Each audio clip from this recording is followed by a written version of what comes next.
বাংলাদেশের অন্তর্বর্তীকালীন সরকারের প্রধান উপদেষ্টা ডক্টর মোহাম্মদ ইউনূসের সঙ্গে সাক্ষাৎ করেছেন জাতিসংঘের মানবাধিকার বিষয়ক হাই কমিশনার ভলকার টুর্ক। এ সময় জাতিসংঘের মানবাধিকার বিষয়ক হাই কমিশনার বাংলাদেশের সংস্কারে অন্তর্বর্তী সরকারের উদ্যোগ ও প্রচেষ্টার জন্য প্রধান উপদেষ্টাকে অভিবাদন জানান। ডক্টর ইউনূসের সঙ্গে সংস্থাটির প্রধান ভলকার টুর্কের আলোচনায় ন্যায় বিচার, মত প্রকাশের স্বাধীনতা, মানবাধিকার সহ বিভিন্ন বিষয়ে উঠে আসে।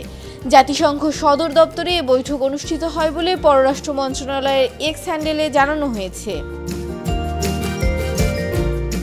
পররাষ্ট্র মন্ত্রণালয় বলছে, অন্তর্বর্তী সরকারের প্রধান উপদেষ্টা ডক্টর মোহাম্মদ ইউনূস জাতিসংঘের মানবাধিকার বিষয়ক হাই কমিশনার ভলকার টুর্কের সঙ্গে বাংলাদেশের পারস্পরিক স্বার্থ সংশ্লিষ্ট বিষয় নিয়ে আলোচনা করেন।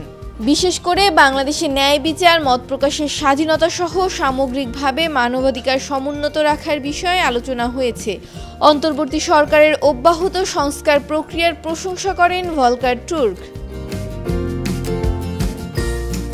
জাতিসংঘ সাধারণ পরিষদের ৭৯তম অধিবেশনে যোগ দিতে ডক্টর ইউনূস এখন নিউ ইয়র্কে অবস্থান করছেন। সফরের তৃতীয় দিনে তিনি ভলকার টুর্ক ছাড়াও পাকিস্তানের প্রধানমন্ত্রী শাহবাজ শরীফ, জাতিসংঘের আন্তর্জাতিক সাহায্য সংস্থার প্রশাসক সামান্থা পাওয়ার, বিশ্বব্যাংকের প্রেসিডেন্ট অজয় বাঙ্গা, নেপালের প্রধানমন্ত্রী কেপি শর্মা ওলি ও ইউরোপীয় কমিশনের প্রেসিডেন্ট উর্সুলা ভন ডার লিয়েনের সঙ্গে বৈঠক করেন।